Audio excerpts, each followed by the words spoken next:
दिहलू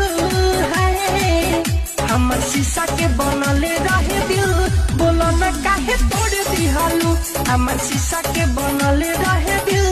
बोला न काहे तोड़ दिहलू